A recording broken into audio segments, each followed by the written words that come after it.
Welcome to the Circular Economy Show. I'm Lou. And I'm Seb, and in today's episode we're exploring the world of circular design for food and fashion.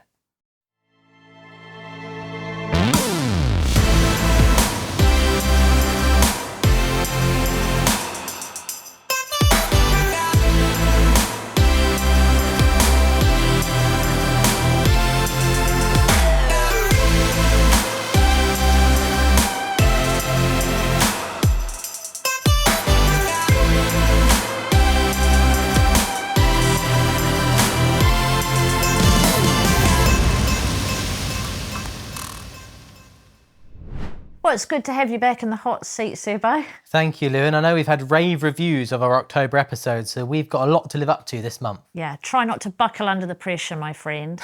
I'll try. So to start off this episode of the Circular Economy Show, we've got our latest instalment of our Startup Spotlight. This series has featured Notpla, Biome and Backmarket during the course of the year. For our final instalment of 2023, Jess sent a crew to Mexico to find out how the startup Troquer is bringing fashion resale to the Latin American market. So let's find out why Troquer want to revolutionise the way Latin America consumes fashion.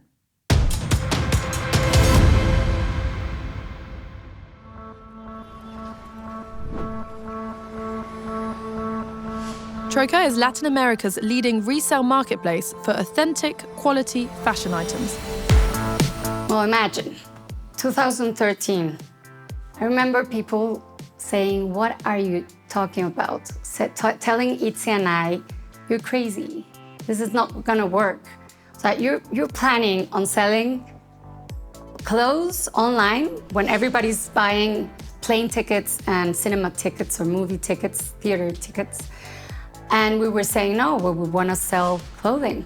Okay, and then, and actually it's used. So they were like, no, this is not gonna work.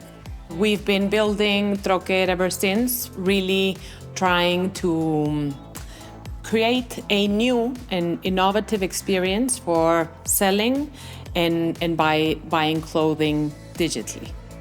Our mission is we want to revolutionize the way we consume fashion. I mean, that's always what we want to do. We want to change Latin America, first Mexico, into consuming secondhand or pre-loved garments. But we do like the idea of the cycle of clothing. And I think that's the base of Troquer. So we call it like a triple circularity. If you see it as a buyer perspective, you buy something that's already in the market, that's existing, and then you put it again in the economy.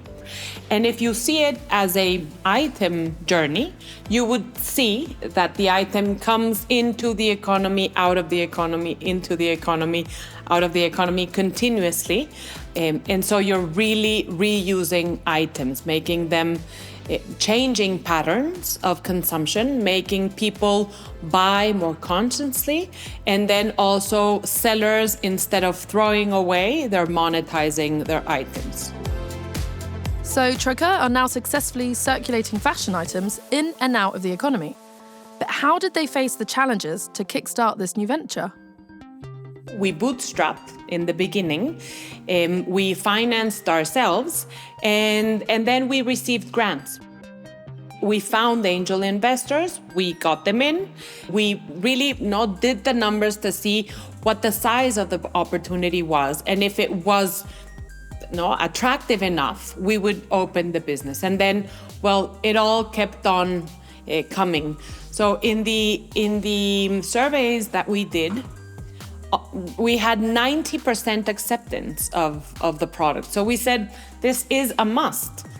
We dignified secondhand. I mean, it's not that Mexicans didn't use secondhand, it's the way they did it. It's something very antique and very historic, but it didn't have a good connotation. And we said, no, we want to change the view of the people, the point of view of people towards secondhand.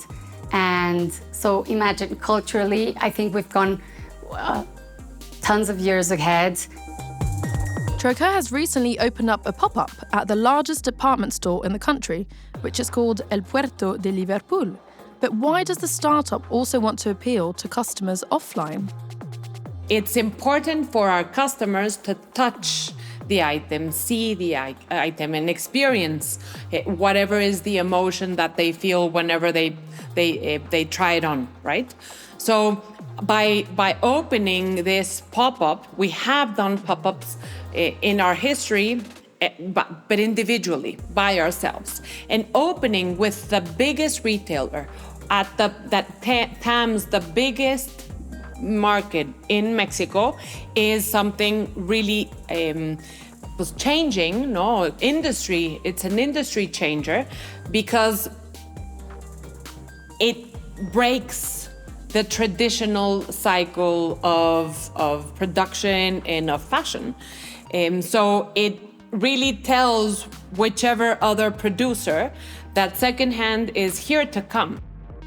In fashion, 86% of the market is still offline. So this offline strategy is our means of getting through another market that we haven't covered yet. It creates a little shame, buying secondhand for these traditional retailers. So it's making a statement, changing the industry consumer pattern and the production pattern. It's also making a competition for the other brands. And as well as their offline strategy, Troquer were quick to spot the opportunities that lie in the world of celebrities and influence. So it was a very good pretext for women and recognized women to say, now you can come and buy my closet, a celebrity. And it was a way of their fans having access to their clothes. So we were fortunate, because of that timing. So people wanted to work with us because it was also a way of monetizing their investment. And the other thing, curious, is that we now have one celebrity investor. So he is a football player, very well known in Mexico. And through him, we did a strategy where we could work with more men, right? Towards more men. So the percentage of men has increased ever since he invested, which was beginning of 2022. So what does the future hold for circular fashion in Latin America?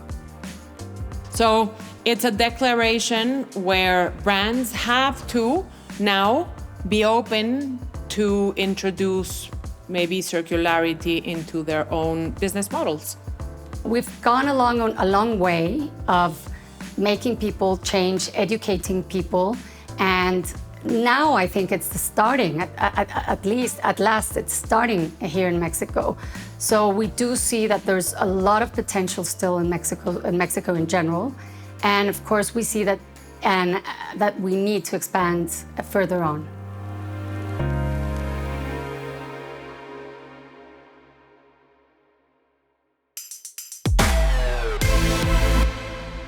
Well, watch this space. Troquer could be popping up in a location near you very soon. It really is great to see these circular business models scaling like this and opening all over the globe. Yeah, I totally agree, Lou.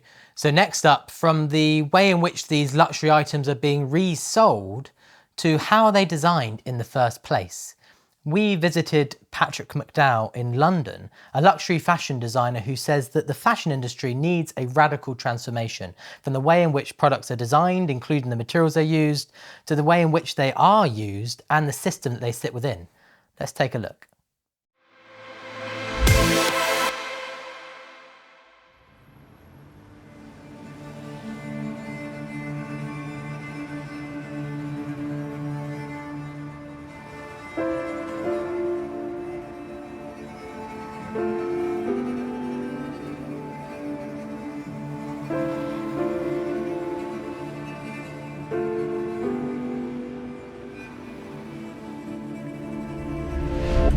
I think for me, circularity makes sense. It's It's always been about common sense for me and about necessity. And, you know, originally that necessity was because I was from a working class place and didn't have the money to go and buy fabrics. And now it's from a place of understanding that the fashion system is broken and that the world as a whole needs a new way of working. It was clear as a young person that I had to kind of do things my own way to make things happen. And it also became clear working in the fashion industry that there was many flaws that didn't really make any sense, both from a waste perspective, but also just from a design perspective as well. It didn't seem like a clever idea to be making stuff if it was all going to be going to landfill or incineration. The first thing I ever made when I was 13 was a school bag out of a pair of jeans. People didn't believe that this thing I was carrying around had been made out of something which they were wearing, and so I found that very interesting and engaging, and I thought this is something I'd like to do more of. I decided that fashion was a viable career option and Googled the best place to study it, and the result was Central St Martin's Women's Wear, and so from then on I tried everything possible to get in here. I think when I was here there was people that were doing it in a really serious way, but perhaps their aesthetic was more eco-looking or just more kind of kooky. Whereas I was always keen to do something that looked very like luxury and high fashion, but that had all of those kind of sustainable ethos attached to them as well. So here we are at Rombe's amazing building on the South Bank in London, and we're in the Linden studio. Today's incredibly exciting because it's the first rehearsal that the dancers are doing for the show, and I'm going to meet them and introduce the collection to them.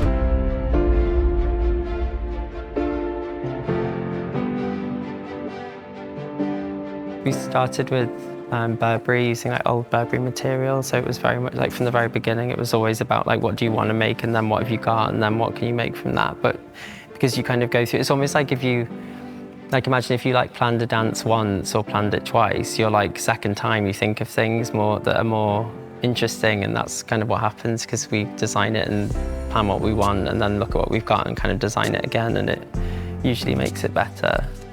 And we were talking about this morning with the guys filming, just that even in the last 5 years, which is how long I've been doing the brand for, is that like people's opinions and like openness to it has changed so much, and the industry is a lot more like behind it, and everyone's like the conscious like narrative was more unconscious, and now it's very like people all kind of know it's like something we need to do more. So it's getting easier, which is nice. For me, it's always been really important that sustainability and circularity are just built into the business model at every point. A really important part of that is that we make what we know people want to buy. The fashion industry has a massive waste issue because we guess what people want and make it before we sell it. And we hope to change that here and really reduce that waste of mass production. In many ways, circularity has made a lot of decisions for me that has enabled me and my brand to progress maybe quicker than it would have without it, because those decisions were made for me by what was available.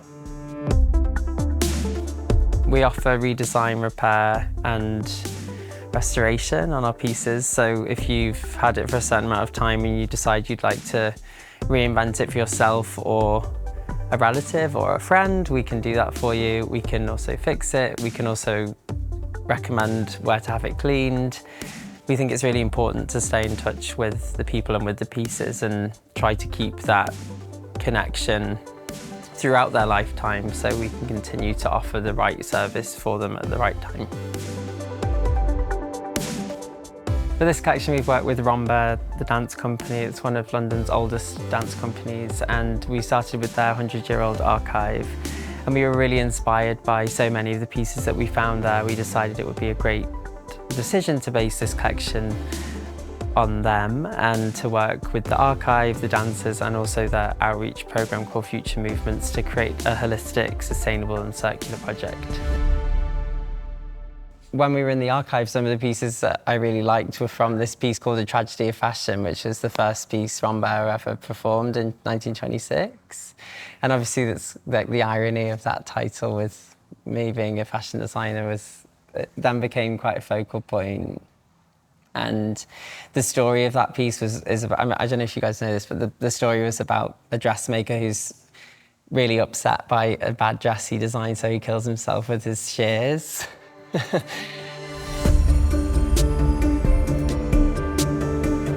For me, I think the story is vital, and I think that's my place in the circular story as a whole, is to tell creative stories and through that convince people that circularity is interesting and exciting. It became apparent, especially through my graduate collection, that the power of the story attached to it could really help the work go a lot further. And I think especially when you're working with like repurposed materials or upcycled Swarovski crystals, as I was then, the story behind those materials is so much richer, and so when you add it to an amazing like personal concept, it just really helps the whole thing to kind of take off. You can list off facts and figures for days, but it's ultimately the story that someone tells that you'll remember and that you kind of take and put into your own life. And so I think that it's my role as a designer to tell those stories through my collections, but also a wider responsibility for the circular narrative, that we keep doing it in a really compelling and interesting way that encourages people to become circular too. So you can see like the ballet, there's a blazer with the ballet print, and then the puffy skirt, and that material that's over it is Rambert costume fabric. And then the padding underneath is this new material that's been made by a mycelium company, which is made completely from mushrooms. Yeah, it's like 100%, like you could even eat it, which I think is so exciting. We are a luxury brand, and so our prices reflect that, but that doesn't mean that sustainability and circularity can't happen at all points of the industry. I think that they're tools that can be used at all levels of fashion, and it just happens that I'm doing it in a luxury space, but it's completely possible to do it on the high street and in kind of the mid-range of fashion as well. I think the fashion industry is based on creativity, and creativity always solves things, and that's the hope really here for fashion, is that we can use our incredible creativity to not only make amazing clothes but also fix the systems that are broken. On the whole, now the industry kind of supports what I'm doing, but they find it hard to place me because the whole system is set up to support something different. So I think they know what I'm doing is great, but they're not sure how it fits in yet. But I think yet is the crucial word there.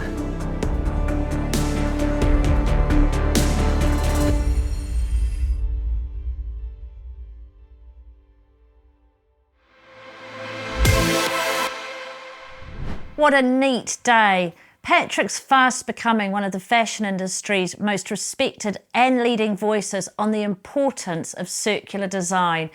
And honestly, I can't think of many more people that would be more deserving of this kind of success. So design is absolutely critical to a circular economy. And indeed, everything is designed. And that might be really apparent with something like the clothes we wear. It's possibly less apparent for our food, but indeed our food is designed. And to explore this idea further, let's watch our next film, where we go to Latin America once again, but this time to the Brazilian rainforest. And we find out how Reed Origins is facilitating companies and organisations to source diverse ingredients as inputs for the food they produce. We're also going to hear how this project ensures that biodiversity is being restored and works with local communities.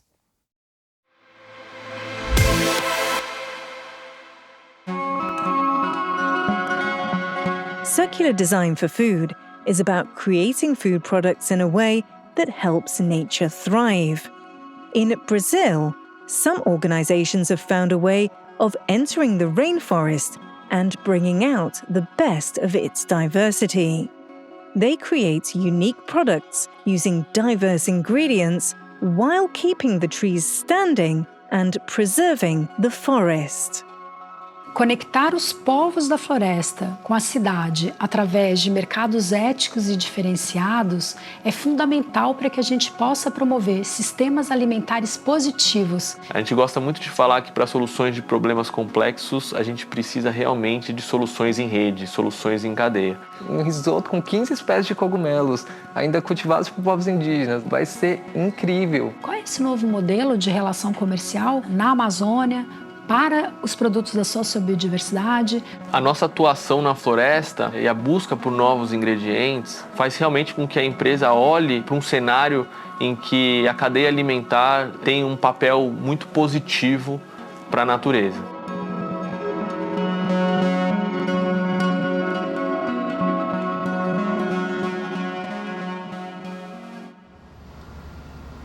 A Rede Origens Brasil, ela surge de um desafio grande que a gente tinha na Amazônia, ali na região do Xingu, quando um corredor de áreas protegidas onde viviam populações tradicionais e povos indígenas foram criadas. Naquele momento, aquelas populações estavam sofrendo pressão por atividades econômicas que levavam à degradação ou à ilegalidade, como o garimpo, a pecuária, o próprio desmatamento. Então, a ideia era que a gente pudesse pensar alguma solução que pudesse valorizar a produção tradicional praticada por essas populações ao longo de gerações, criar mercados diferenciados, éticos e que, ao mesmo tempo, pudesse gerar uma alternativa econômica que pudesse ajudá-los a manter a floresta em pé.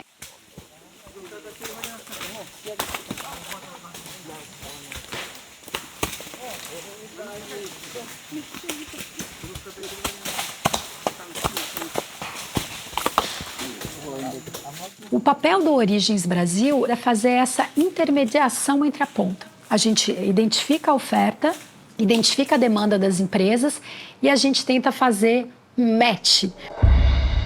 Então, nós estamos em 56 milhões de hectares, atuamos em 33 áreas protegidas, com mais de 2.800 produtores, de 63 etnias falantes de mais de 40 línguas. São 71 organizações comunitárias, indígenas e instituições de apoio, trabalhando junto com 35 empresas para criar essa nova economia da floresta em pé.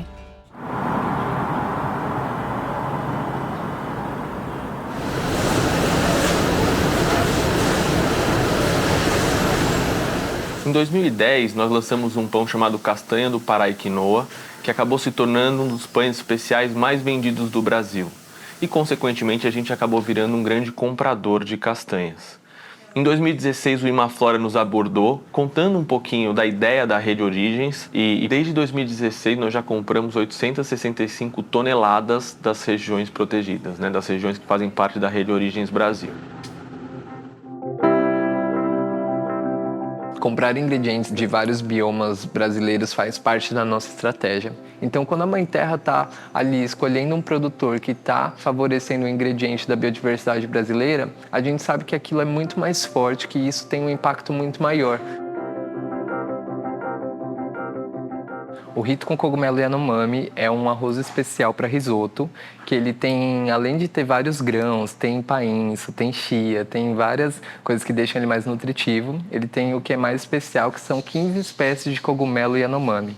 A gente teve uma grande indicação do Alex Atala. Ele é assim, um parceiro já da marca da gente trocar, tem muita coisa em comum. Então ele chamou Mãe Terra lá para o restaurante dele e falou assim: Mãe Terra, vocês precisam trabalhar com esse cogumelo aqui. E daí começa uma parceria da gente conhecer o ISA, conhecer o Origens Brasil e realmente desenvolver esse produto. A gente trouxe não só os produtores e as empresas, mas nós trouxemos também as organizações comunitárias, cooperativas, associações e as instituições de apoio técnico, organizações geralmente não governamentais que apoiam essas populações na estruturação dessas essas cadeias. O Instituto Socioambiental Imaflora, né, o Origens Brasil, foi crucial para a gente aprender todas as expectativas que os Yanomamis tinham para com quais as indústrias, as marcas que eles queriam trabalhar e da gente realmente aprender a como se trabalhar com os povos originários. A gente tem um acordo específico, onde a gente já se comprometeu com a compra do cogumelo por 2 anos, para que a gente pudesse estabelecer esse compromisso com as comunidades e que não fosse alguma coisa pontual, porque é realmente um trabalho que a Mãe Terra acredita muito. A escala muitas vezes é muito complicada, porque a gente precisa de um volume maior para a gente conseguir trabalhar, né, lançar um produto, para a gente não ter ruptura nem nada. Então teve um caso, por exemplo, como as nossas batatas orgânicas. A gente queria entrar no mercado de chips, só que não tinha batata orgânica. A gente contratou um agrônomo para poder fazer um trabalho de desenvolvimento junto com o produtor, para que a gente conseguisse chegar no volume na escala que a gente precisava. Já foram vários anos de aprendizado, a gente tem uma evolução muito grande na qualidade dos produtos. Tanto eu quanto o nosso time aqui visitou a Amazônia diversas vezes e os extrativistas também visitaram a nossa fábrica diversas vezes. E isso fez com que eles conseguissem entender qual que era ali o perfil de produto final que a gente teria. Ao mesmo tempo em que a gente entendeu todas as complexidades que existiam ali no meio da floresta para a extração das castanhas.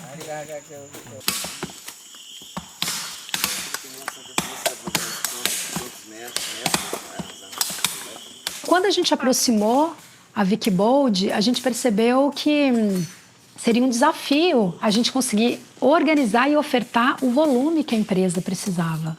Então, uma estratégia que a gente encontrou foi diversificar a fonte de produtores. Então, a Wikibold não compra de uma comunidade, ela compra de um coletivo de comunidades. Esse volume ele já variou muito dentro da companhia em relação à quantidade das castanhas que são provenientes da rede, né? No começo, lá em 2016, eram 2% do total de castanhas e nós já chegamos há anos aí com 30% do total de castanhas. Né? Então, eu acho que essas soluções que precisam e podem ser prototipadas dentro da rede. A gente desenvolveu uma plataforma em que todos os dados de produção, de quem são os produtores, em que territórios eles vivem, como eles fazem essa coleta, o manejo desse produto, elas vão para essa plataforma, permitindo depois que as empresas consigam fazer a rastreabilidade dessa produção. Por onde ela passou, quais foram os beneficiários, como que essa produção chegou da ponta até a empresa.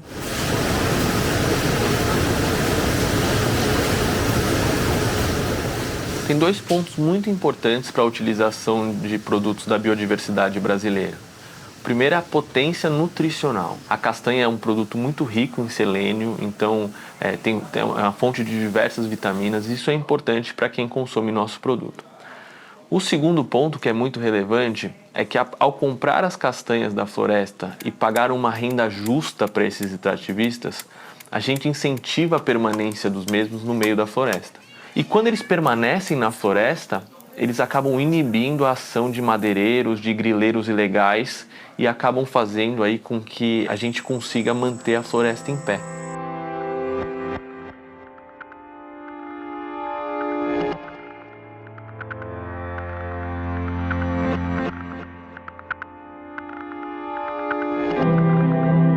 A gente sabe a importância que tem o pequeno produtor dentro de toda a indústria dos alimentos. Poder trabalhar um pouco mais próximo das comunidades indígenas foi de grande valor para a gente, porque hoje a população indígena ela representa 5% da população, mas eles são guardiões de mais de 80% da biodiversidade do mundo. A forma com que esses povos tradicionalmente já fazem o uso dos seus territórios, o manejo dos seus produtos, é uma forma que a gente precisa reconhecer.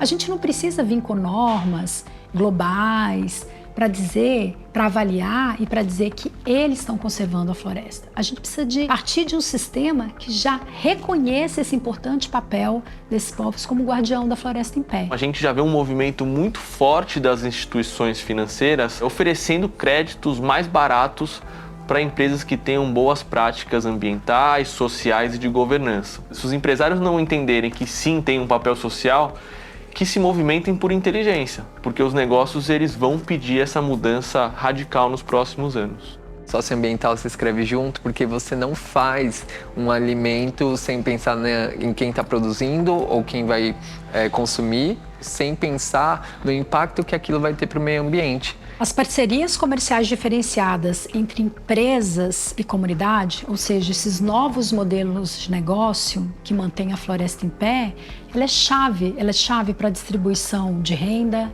combater a fome e a desigualdade e para que a gente tenha uma economia mais descarbonizada e que consiga responder às mudanças climáticas.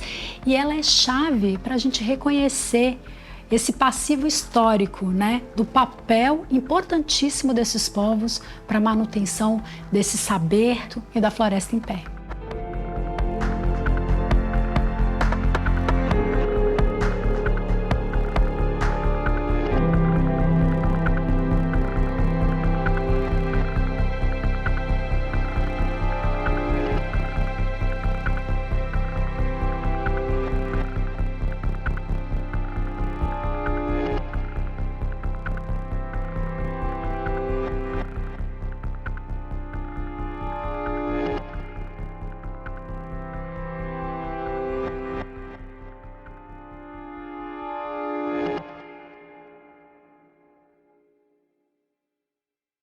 Yet another positive circular economy story to see the end of the year out on.